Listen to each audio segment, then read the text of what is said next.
Au nom du Père et du Fils et du Saint-Esprit. Christ est ressuscité. Christos voskresie. Christos anesti. Al-Mashiach ham. Christos a enviat. Christi Axgar. Chers frères et sœurs bien-aimés, vous n'avez pas droit à une homélie aujourd'hui puisque nous avons lu pour le jour de Pâques, pour la sainte soirée de la résurrection, le message de notre patriarche et nous devons, et donc j'obéis, lire aujourd'hui à la place de l'homélie le message de l'ensemble des évêques orthodoxes de France. Le Christ est ressuscité. Au nom de mes frères, les évêques, membres de l'Assemblée des évêques orthodoxes de France, je vous adresse un message de joie et de paix à l'occasion de la résurrection de notre Seigneur, Dieu et Sauveur Jésus-Christ. Aujourd'hui, tous les chrétiens orthodoxes se réjouissent, fêtent et célèbrent la résurrection de notre Seigneur, ce que l'Écriture annonce, ce que la liturgie commémore, ce que les hymnes proclament, tout le mystère du salut se déroule ainsi sous nos yeux.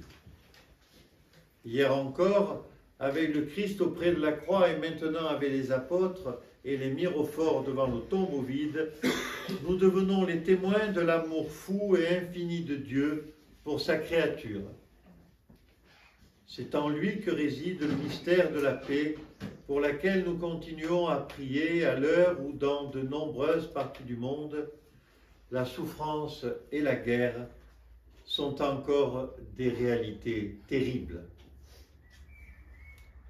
L'événement historique de la résurrection du Christ ne doit être appréhendé ni comme un fait nostalgique du passé, ni comme une attente eschatologique uniquement future.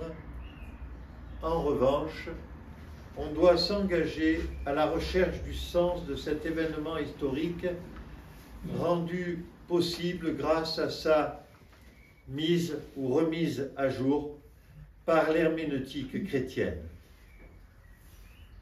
Pour les chrétiens d'aujourd'hui, la proposition du sens de la résurrection semble être plus importante que l'événement historique en soi.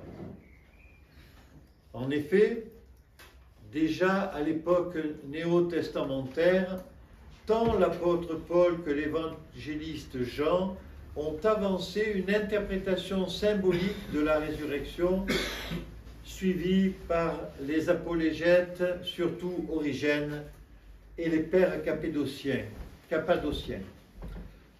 Selon cette interprétation est ressuscité celui qui a redressé et réformé sa pensée et son action pratique, les inscrivant dans la perspective de l'événement christique.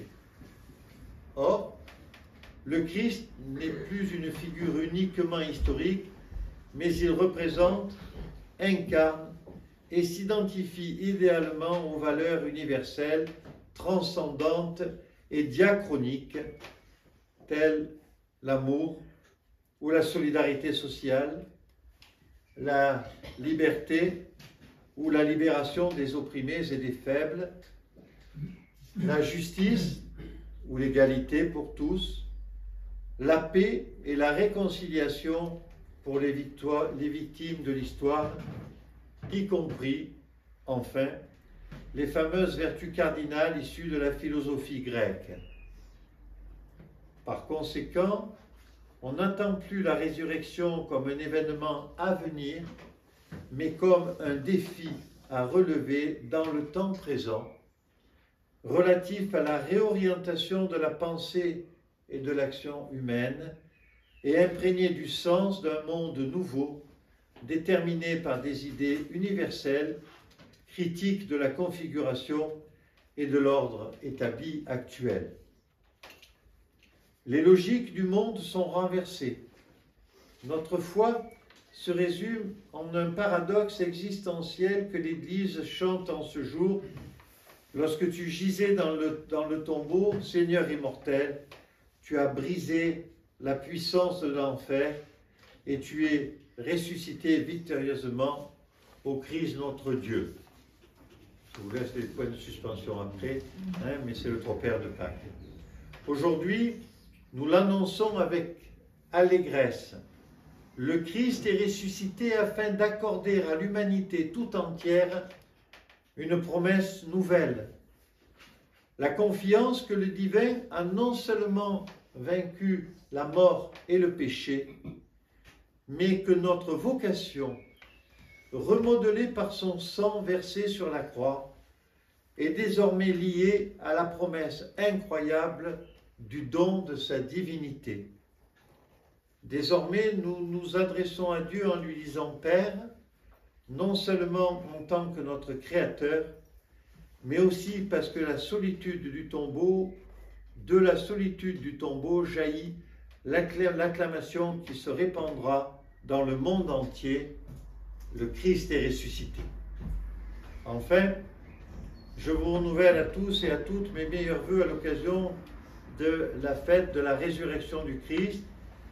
Et ce message est signé par le métropolite Ignace, archevêque des Antiochiens, des orthodoxes de France, le métropolite Jean de Doubna, de l'archevêché des églises de tradition russe, l'évêque Justin du diocèse de l'église serbe en Europe orientale, le métropolite Joseph, métropole orthodoxe roumaine et d'Europe occidentale, le métropolite Antonij, métropole orthodoxe bulgare d'Europe occidentale et centrale, le métropolite Abraham de l'éparchie d'Europe occidentale du patriarcat de Géorgie, l'évêque Siméon de Domodedovo,